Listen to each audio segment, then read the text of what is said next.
Hello friends, and welcome back to Welcome to Successville. This week's successful guest is Rebecca Humphries.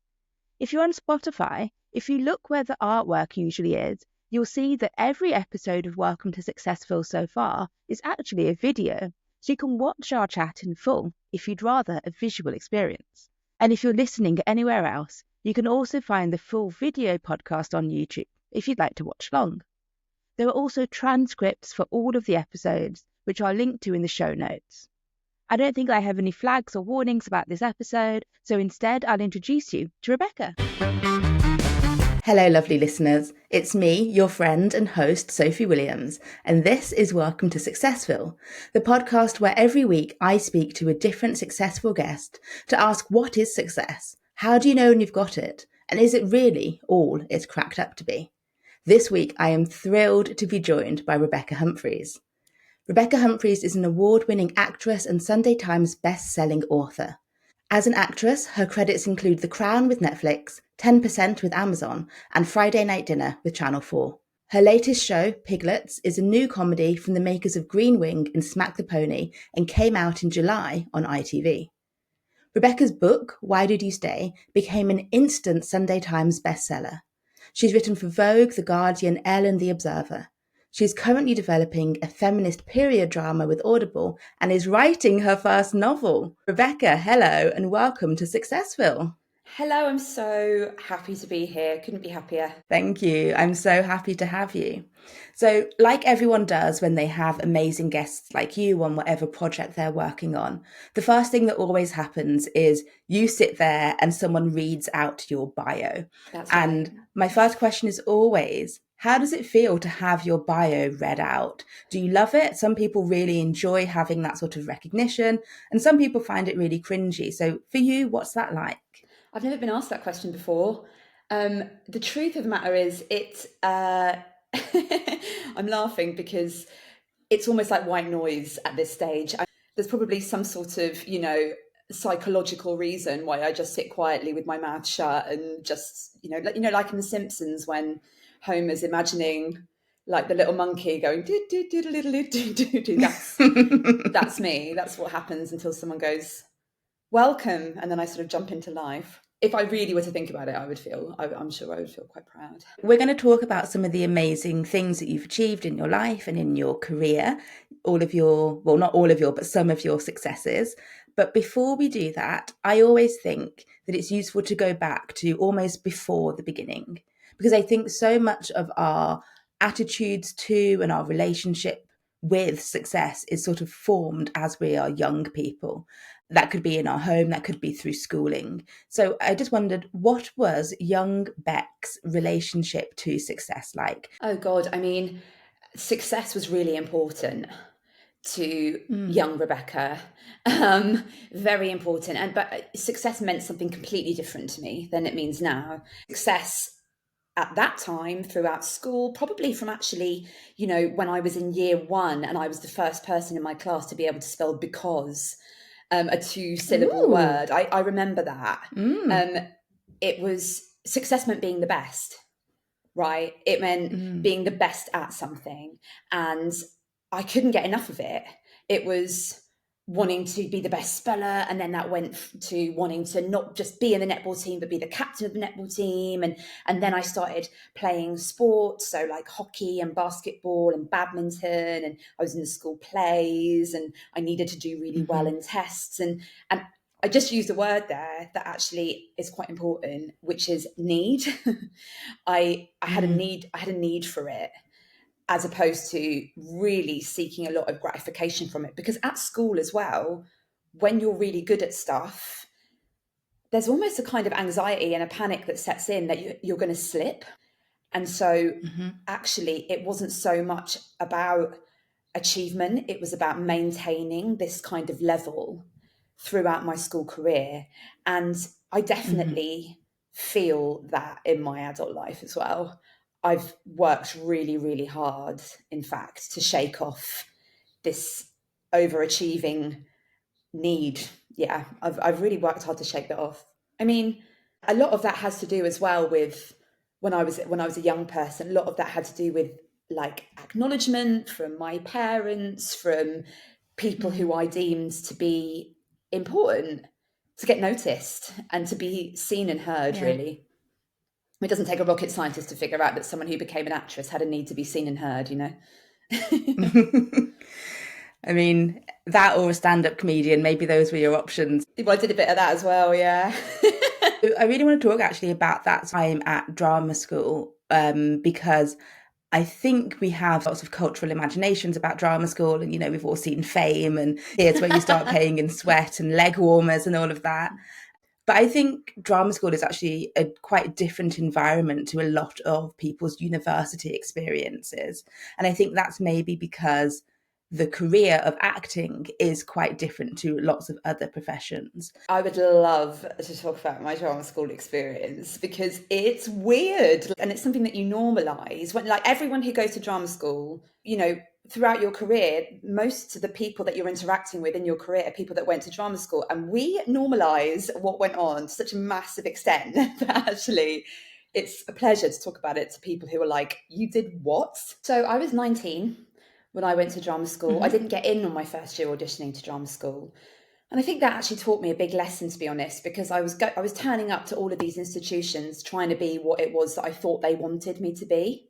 And actually, a bit of advice that I would give to anyone that was auditioning for drama school is they want authenticity. They don't want, or whatever it is that you think that they want, they see straight through it. They see that you're trying to cover something. So when I did get in, I guess that I thought that I was incredibly mature, experienced and worldly. And now I look back, I was like, wow, I just can't believe how little I knew and how little I knew about, well, God, about anything really, about life, about acting, about love. It's really, really hard to describe in a nutshell, but what it was grueling. And I think that's the main difference between drama school and university, is that it was 9 a.m. till 5 p.m., maybe 6 p.m. every single day. Sometimes Saturdays, sometimes Sundays. Some days were 12-hour days. And you just had to turn up. Like, you had to turn up or you left. What's so interesting to me about the career of acting versus drama school is that we were given no time by ourselves to develop skills of self-motivation, of developing our voice in a way that wasn't presided over, in the way that, like, people from university will do a dissertation, or when you're doing a master's, you know, will have a lot of time on their own to explore a subject and to consider their take on it. We had none of that. We were presided over the entire time at drama school. And then we were launched into the world of acting, where most of your time is spent on your own. And you're not in work, realistically, sort of ever. I figured out something like, even when I've had my most successful years as an actor, I've been out of work for 6 months, either waiting for a job to come up or just not having one. In my year, there were 28 other young people, and we were just together all the time for 3 years. We truly saw each other at our best and our worst. And then it gets to the third year and everyone wants to get an agent. And suddenly you're sort of looking at your peers with a different lens, thinking, oh, if that agency wants that person, well, they probably won't want me because we're quite similar. And that never really occurred to me before. So I need to up my game, or I need to find a way to make myself palatable to the industry in a way that actually, now I think about it, doesn't really have a lot to do with that authenticity that I mentioned in the first place. Yeah. It has a lot to do with what women look like who are on telly or are in films. And that is thin in most instances. When I graduated drama school, it was. So therein comes the eating disorders and all of the, you know, mega exercising, trying to be the shape and the look that women in my industry at that time were. And when I think about the sexism, actually, when I was at drama school, it blows my mind. It really does. And I, you know, we were told at drama school, like, it's in your interests to be really, really thin or overweight. There is no in between. it's such a damaging thing to say to young people. And now I think back on it, I'm just like, good God, like, where were the people being like, let's change this industry because it's fucked up? There just wasn't any of it. It was always like succumb, surrender to what this industry looks like as it is. There was no message like, let's shake things up, let's change things, you're the future. Not at all. And I think that now there is, essentially probably because of Me Too, actually. That is sort of very related to success, I think. This idea of you have to toe the line, you have to do exactly what's expected of you, or you won't have a career, you won't be successful, you won't do all of the things that you have spent these 3 grueling years dreaming of and training for and getting ready for. You have to do what we say, else we're not going to let you into this space that we have defined as success. Oh my I think God, that's such 100%. an intense thing to say to children. Well, also, like, then you get a bit older and you look back and you think, who were you to tell me that? What have you done? Show me, give me the list of credits, give me the list of stuff that you've achieved that I might be interested in. Like, no, it's when you look back and you sort of step out of the matrix and you're like, oh, wow, you just loved power. You loved being able to tell young people what life is really like. And I've experienced that like a lot when it comes to acting, especially. It happened throughout youth theatre. It happened throughout like my Saturday clubs when I was a kid. Like, there was always some adult who was like having a go at kids or telling them that they're not talented or that they didn't sing well enough, or people got like properly bullied, actually, like, and definitely at drama school too. And it still happens sometimes in the industry. Like, directors will like pick someone in the cast to have a go at or to make a fool of in front of everyone else. But now the difference is, now I feel, is that there is a culture of standing up to those people, where when I first left drama school there definitely wasn't. Yeah, and that's such an important change. And I think that is, again, a shift in how we think about what being successful is. Because I think before we were told being successful as an actor, as a performer, is about the roles you get, not at all about how you're treated during that, not at all about how you feel. It was about access and opportunity, but not about your well-being, I think, or at least in my Totally. experience. Oh my God, it was all about what other people see you as, and not about anything that came from within. The roles that you get equal how successful you are. And believe me when I say, I know a lot of people who just absolutely skyrocketed the second that they left drama school, were just plucked and chosen to be the next big thing, in inverted commas. And a lot of them suffered some severe consequences as a result of that.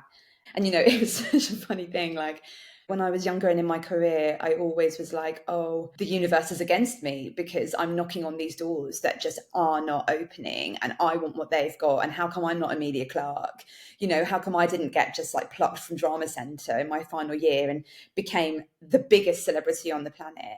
And I don't know Emilia Clarke, actually, and she seems incredibly well-rounded, I have to say, and a good laugh. So she's probably not the best example, but I definitely compared myself to people like her and careers like hers.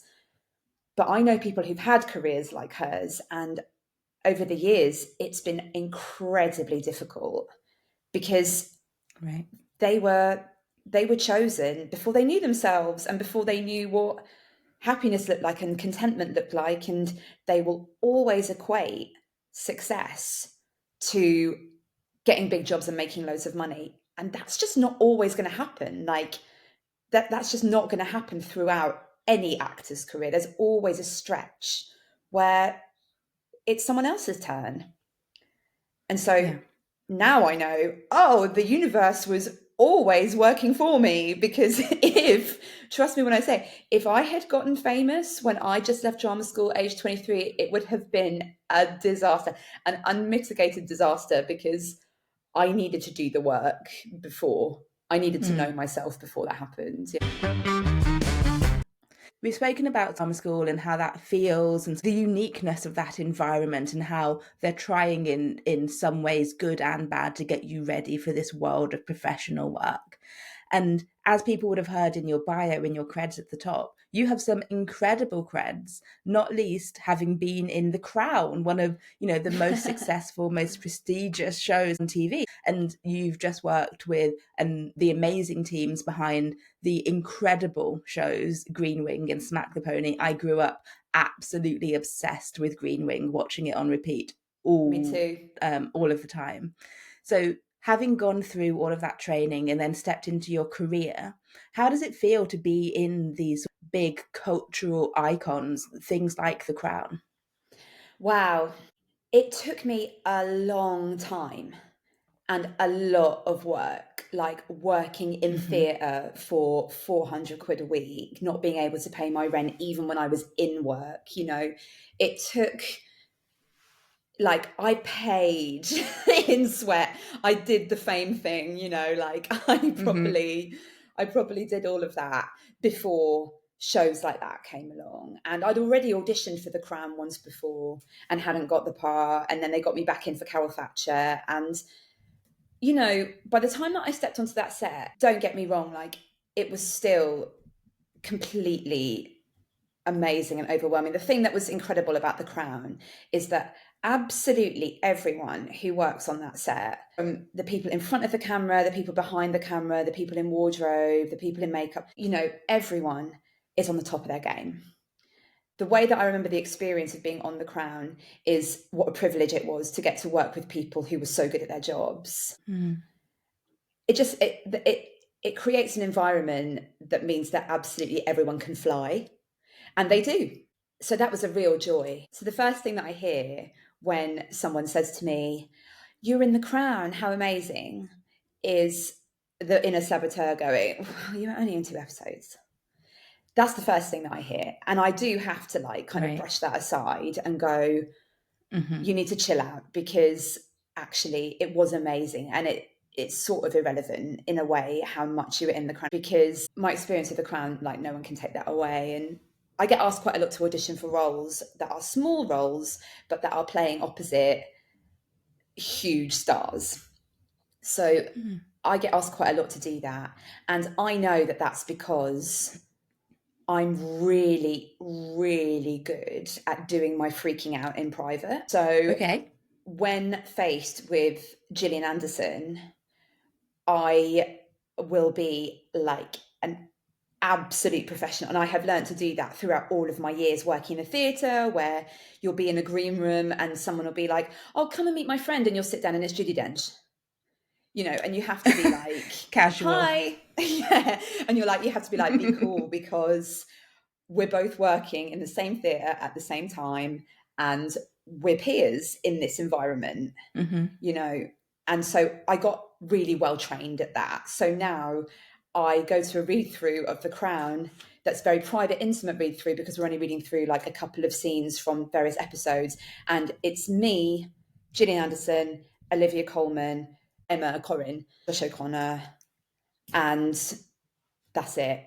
And I'm just sitting there like, what a room. I know, it's mad. And I'm just sitting there like, including you. Okay. I want to be clear, including you in that lineup of, wow, what a room. Yeah, it's quite something. It was a real moment, but and as you say, like, I really did have to take a little breather. And I'm also really good at entering environments like that and choosing to switch on curiosity instead of overwhelm. And I have a word with myself, and I've done a lot of work, and I have a word with myself before I enter rooms like that. I've got a huge toolkit to draw from: anti-anxiety stuff, grounding stuff, self-belief stuff, self-worth stuff, and go, we're going to switch on the curiosity lens here, and we're going to go into that room, and we're going to go, oh, that's interesting that they said that. Oh, that's interesting how Gillian speaks up for herself in those moments. That's something that I could get better at. Or how Olivia is really, really good at making this feel every day and not like a big deal. And actually, it's the making this feel every day and making everyone feel equal that means that she is comfortable enough to do her best work. And I'm like, oh, wow, that is what is going to enhance me as an actor, as a professional. And this is what's going to help me get the most out of this process. And then later on, when it's done, I can freak out that I was just in a room with Olivia Colman and I'm in the crown. Wow, I can do that. And it sounds like you're doing exactly the thing that you are admiring these other people for doing, just to read that back to you. It sounds as though you're in a room and you're observing how these people work and what makes it comfortable and what makes it work for everyone. And it sounds as though you are also consciously or unconsciously doing your part in making that feel good for everyone by knowing I can have my freak out at home, by knowing I'm a peer in this environment and I've been brought in to do that. I think you're also part of that success by the way that you sound like you're mindfully choosing to approach those potentially really overwhelming situations. Well, thank you for that. That's a really nice thing to say. I guess that if I look back on The Crown in particular, I think I would say that was half true, and I'm not being modest. If I'm really, really honest about my Crown experience, I was never causing problems for anyone else. I was definitely not, like, I very much knew my place and I stayed in my lane during that. I knew the bits of the job, the scenes of the job where it was really important for me to smash it. So I conserved my energy before that and didn't rub anyone up the wrong way. I guess that now, I guess it's 5 years later, I have definitely filled in the gaps. And now, as a result of that experience, and as a result of being inspired by the way that those women in particular did their jobs on that show, I'm now able to walk onto a set or into an audition and feel that I can own it and feel that I have a voice in a way that I didn't before. And also, not just because of them, because of the credits that are on my CV. I back myself in a totally different way. And I definitely did during Piglets. I actually have to say as well that I too was totally obsessed with Green Wing growing up. And when it comes to success, to sort of bring it back to topic, I really had a full circle moment on this one. And I did have to take myself off and sit myself down and have a well done chat, because throughout my entire career, I was 17 when Green Wing first came on TV, and I knew that I wanted to be an actress by that point. I'd known that for years. I knew that I wanted to work in certain buildings. I wanted to work at the National. I wanted to be on the telly. It's what I wanted to do. But when I saw Green Wing for the first time, I was like, oh, I want specifically that. That was the first time that I'd ever gone, I want to be in a Channel 4 comedy and I want to work with these people in this way that honestly looks like the most fun thing I've ever seen in my life. And throughout my career, I've really had pins in the map of moments where I've gotten close to it. I did a Channel 4 comedy and I was like, right, yeah, I got a lead in a sitcom. I was like, yeah, okay, nearly there. I worked with Tamsin Greig and Mark Heap on Friday Night Dinner. Amazing. I was like, yeah, another one. And then, earlier this year, I filmed a series with the director and creator of Green Wing, Victoria Pyle, and all of the writing team, and Caroline Leddy, who was the producer, and her and Victoria, pioneered, trailblazing women in comedy at that time. And I play opposite Mark Heap. Do you? Yeah, I do. Yeah. My character loves Mark Heap. Bob is his amazing. I know. So I really, really did have to have that. Oh my God, I can't believe I manifested this. And I really feel like I did. I truly do. That's so interesting and so incredible, and takes us actually to something that I hadn't thought about talking about, but it sounds as though you are a very intentional person in the things that you want to achieve. You talk about doing a lot of work, you talk about having an internal toolkit, you talk about having pins in the map of where you want to get to. Is that something that you have deliberately and intentionally planned? Have you always had a plan for what success would look like for you professionally? That's really interesting. I guess I never had a plan for success per se when I started, but I've always had ambition, and I've always, I guess I have always seen the things that I wanted and gone for them. And what I've definitely always been, and my peer group will attest to this, is that I have always been someone who will bloody well do it herself if no one else will do it, if no one else will give it to me. So underlying that sort of rather gorgy sounding CV credit list that happens at the top, you know, I've always been making my own work. I took a solo show to Edinburgh on the Free Fringe in 2014. I was offered a tour off the back of that. I wrote a musical. I wrote another solo show. I've always been doing like fringe theatre. I put a show on at the Southwark Playhouse. You know, I've always just done stuff on my own in my room, being like, someone will watch this, someone will see it, you know, and sure enough, I'm starting to get to a point in my career where my professional credits that have more to do with turning up in an audition room and getting the job are starting to kind of merge with my credits of stuff that I've been squirreling away doing behind the scenes. Yeah. Because, for example, I wrote a musical in 2017 that went to Edinburgh and that did really, really well, but it was mad. I mean, like, it was nuts. It was a high school musical that was really naughty and very flamboyant and a bit of a cult hit. And then I had my book, which was, to all intents and purposes, a big commercial success. And then last year, I got approached by a really, really big production company, and they said to me, we saw Prom Queen, we saw the musical in 2017, and now that your book has come out, we know that you could write a play for us because we know it'll sell and we know it'll be good. Amazing. And I'm like, oh, right, okay. So all of that stuff that I was doing in the meantime, it didn't go for nothing. So now it feels like a sort of moment in my career where those two things are merging and I get to actually be in charge of things, which is sort of amazing, actually. I'm having this conversation with you and I'm realizing that actually I sort of always did have a bit of a plan, but the plan was never to have specific things that I did. It was more to be in control, be in charge. That was my ultimate plan. My ultimate plan was like, wow, this sucks. Like, I've just left drama school and no one's giving me a job. I guess my plan is to never be in someone else's hands, never have my success based on what anyone else thinks of me. I'll just do it myself. I think that's such an important and entrepreneurial spirit. When so many people think about creative, people often miss the fact that so much of it is self-driven, so much of it is sitting down in a room on your own thinking, well, if this isn't going to come to me, I'm going to make it.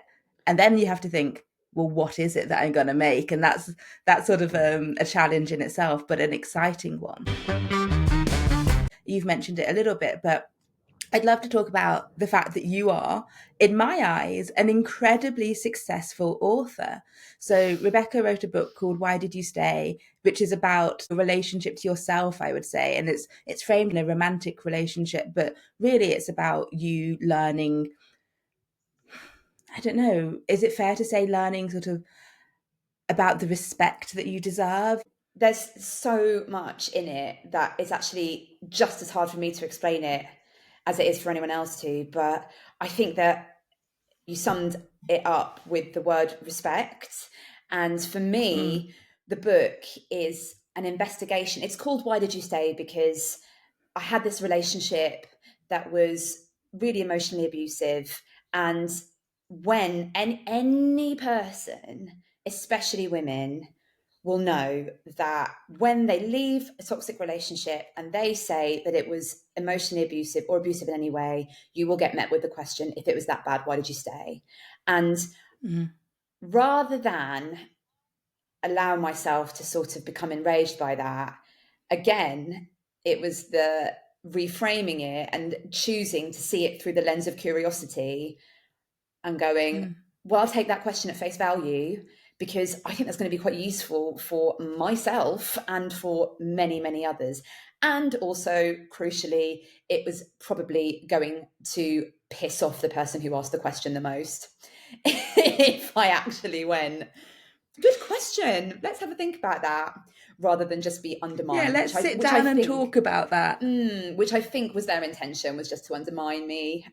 But yeah, so I guess it's a memoir about self-worth and looking back on my life as a woman, as a young woman, as a teenager, as a young person in their first relationship, and with their relationship to their job, their friends, their family. How did I get into a position where I thought that relationship was the best that I could get, you know?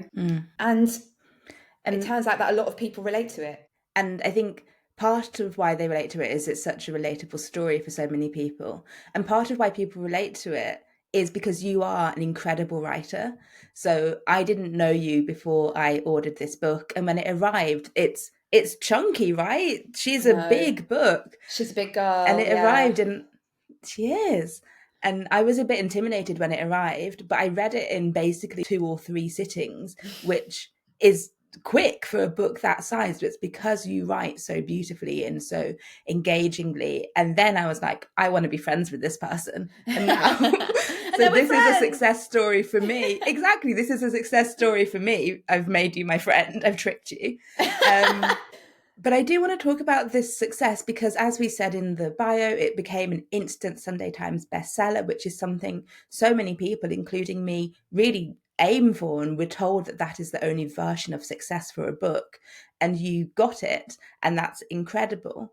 But also, I wonder, because it is such a personal topic, because you do have to dive into your life so much for it. How does it feel to have this very public success, which is also, I would imagine, and you can correct me if I'm wrong, quite vulnerable making, talking about sort of your life and your experiences in this way? Well, I guess that to be totally honest, the thing that's coming to me, the thought that's coming forward, sounds flippant, but I don't think it is, which is I would never feel more vulnerable than I felt in that relationship. Truly. Yeah. That was the most vulnerable point of my life. And compared to that, talking about it is nothing. And especially when I felt so strongly throughout that entire process. The reason that I wrote this book was because in lockdown, I was there living my best life in Hackney. I mean, that sounds incredibly insensitive, and I don't mean it to, but in Hackney with my mate, every day going, thank God that I am not locked down with him.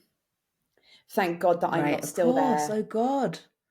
And, you know, speaking to the women at Women's Aid as well, and knowing full well that so many women would have been trapped in houses with people, with partners, having absolutely no idea that they were being emotionally abused, because so many people had no idea what that entailed or what that looked like.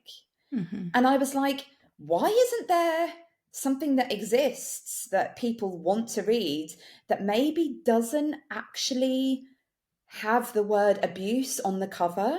Because let me tell you something, I know from experience that when I was in that relationship, if anything had the word abuse on it, I would have just sprinted in the other direction, because I didn't want to confront that at all. And I was like, what the world needs is a book that is written like Nora Ephron wrote it, like your best mate wrote it, like that is funny and that is relatable and engaging, and that Trojan horses this massive issue into it, and that the issue feels almost incidental. Because what I really wanted was for women that read it to have a good time reading it and to go, I don't want to put this down.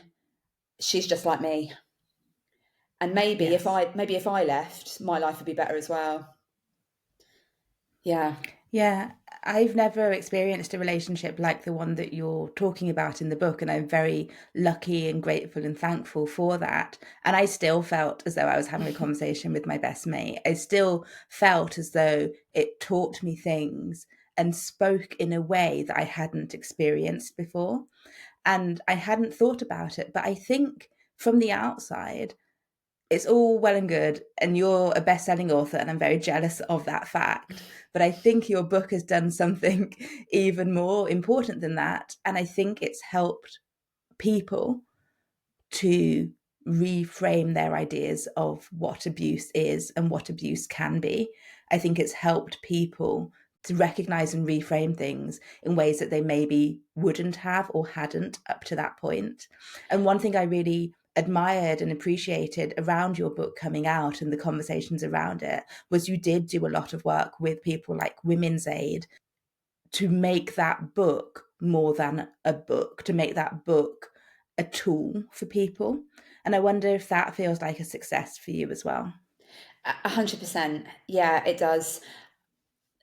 You're right. It did help a lot of people, and it continues to. And I know that because people message me, and Right. you know, I still get messages. I get them all the time. Not even just from people who say, "Oh my God, you changed my life. This is something that I'd never thought about before." Because now that conversation is actually part of the mainstream, really. The conversation about gaslighting and breadcrumbing and all of that stuff is all out in the public consciousness, which I knew that I wasn't the only person talking about that stuff, but I knew that I wanted to be part of the conversation. So I do feel really proud that actually I can truly say that I was part of that conversation. But the thing that I get the most now is, oh my God, it was so nice to read something about my experience from someone that I really related to. And I do think that is because I chose to write a memoir and not a guide. We always said Yes, that interesting. and it's narrative nonfiction as well. So I wanted it to be like those books like Three Women that felt like a story and felt like a page turner, actually. Because like you said, it's a chunky book and it turns out I've got a lot of opinions and I've got a lot to say. And I didn't even know that myself until it came through the door. The proof came through the door. I was like, oh my God, crap, it's massive. If I saw that in Waterstones, I'd be like, I can't be asked.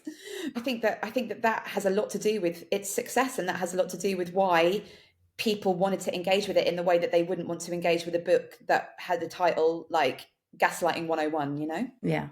I think you made some really smart and considered choices. And I think that if people who aren't involved in publishing, who've never pitched a book, published a book, they maybe don't know sort of the conversations we have to have and the sort of markers we have to put in the ground of saying it will be like this and it won't be like that. And it sounds as though you've been really considered during that entire process. And I think the book that's come out at the end is a testament to that and to your incredible, not just the incredible story that you've got to tell, but your talent as a writer. So I'm glad that that's continuing to open doors for you. Thanks. So of course. So to go back to the sort of core of success, just very briefly, when these things go well for you, when you have these moments, when you have these things that you have wanted and you've worked towards and you've paid your dues, when things come good for you, are you good at celebrating your successes? I'm better now. Yeah, I'm better now than I was. And that has a lot to do with the fact that now I surround myself by people who are very keen to celebrate me. Whereas Good. I think, we're all very guilty of taking our life as it is and not really paying attention or paying heed to the parts of our life that make us sad, or specifically the people that do. Yeah. And we don't really pay attention to that enough. And actually, I've really, really made that a priority over the last 2 years. And I'll tell you how I started doing that, Sophie. And it's because I did something called the Hoffman process, which What is I this? think. So the Hoffman process is a 1 week program, no phones. They I've heard it referred to as 3 years of therapy in 1 week. And intense. Yes, it's extremely intense. It's a lot, but ultimately it's a program about recognizing your own patterns, realizing that actually you might be making unconscious choices in your life that are to your detriment. And it's a week about discovering what they are and unprogramming yourself and starting again and starting from scratch and inviting things into your life like love and joy and wonderment that ultimately make life better for you and for the people around you. So Amazing. ever since I did that, I really committed to it. Everyone does, everyone goes full throttle at this thing. And I've never felt so unburdened in my entire life. And it meant that I now truly, truly understand how important it is to celebrate, to give yourself access to things like wonder and joy, and to invite people into your life for all the right reasons, and to have a dialogue and have a conversation with that part of yourself that really, really wants to self-sabotage because it feels good, because we love things that we're good at. Like we as human beings, we love doing things that we're good at. And when you're really, really, really good at self-sabotage or feeling guilty, you get a bit of a rush from doing it too much, Such an interesting way of framing it. Could you repeat what it was called again for me, please? The Hoffman process. Hoffman process. Okay, I'm going to look into it. Oh yeah, it's great. My final question always, before we just go to the very quick fire round, is, do you, at this stage, think of yourself as a successful person? Do you know what? It changes every day, to tell the truth. Right now, in this moment, we've just had a conversation about sort of how great I am. So yeah, kind of. I do kind of feel like that in a way. Good.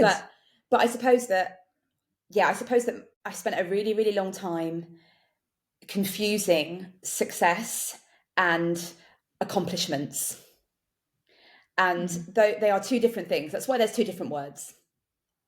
And actually, you can read out an entire list of your credits, and they can include being a Sunday Times bestselling author. They can include like being an award-winning whatever, and still not feel like a success. And that's because success has nothing to do with your outward achievements. Success has everything to do with how you feel about yourself and your happiness and your contentment and your peace.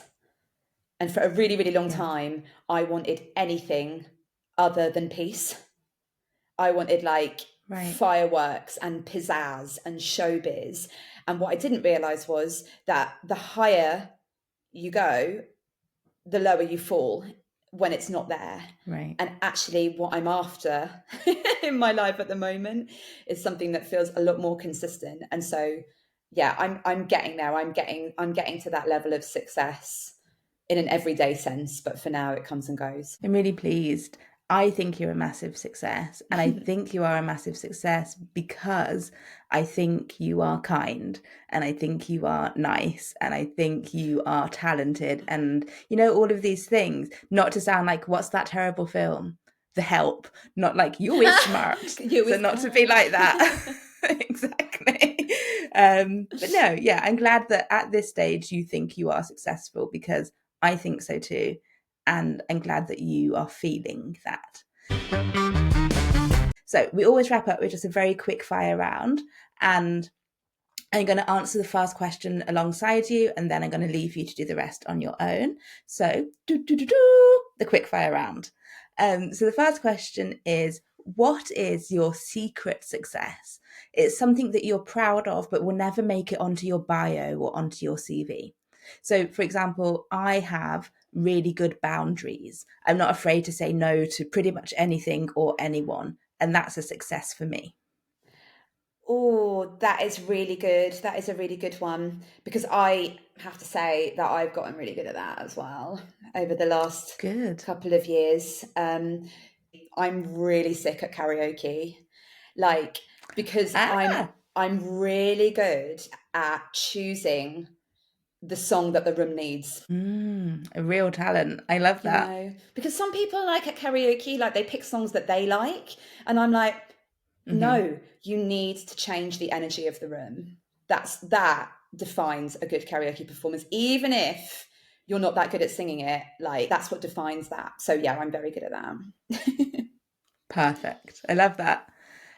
Where or when do you feel the most successful? When I'm in a rehearsal room or when I'm on stage, definitely. When I'm in, that's flow state to me. What does success mean to you at this point in your life? Contentment. Yeah, and appreciation. Amazing. Rebecca Humphries, thank you so much for visiting Successville. It's been fantastic to have you as a guest. If people want to keep up with your work or they want to check out your projects or celebrate your successes, where should they look? So I am on Instagram sometimes, but I'll probably dip back in at some point. I'm at Bex Humps on Instagram, and also I'm on Substack.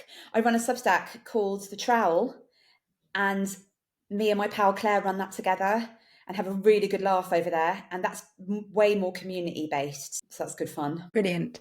Rebecca, thank you so much for being a guest. It's been lovely to have you. Thank you so much, Sophie. You are one of the most generous, supportive people that I know. Thank you.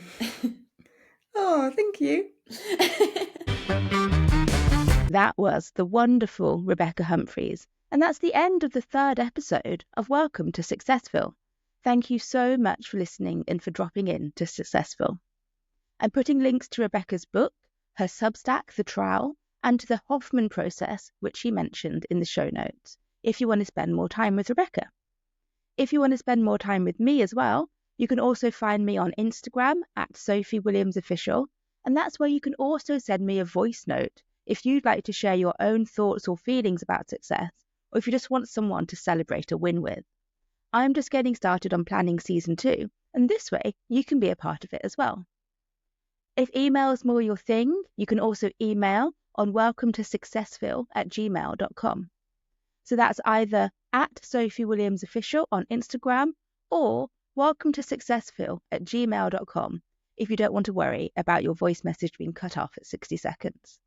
As always, you get a bonus point if you begin your message with "Hello Sophie" and "Successful Guest." I'll be back next week when I'll be joined by the incredible creator, director, author and Virgo, Kevin Morosky, who is frankly a dream to speak to. In the meantime, ratings and reviews are actually really helpful for a brand new project like this, especially if we want it to be successful.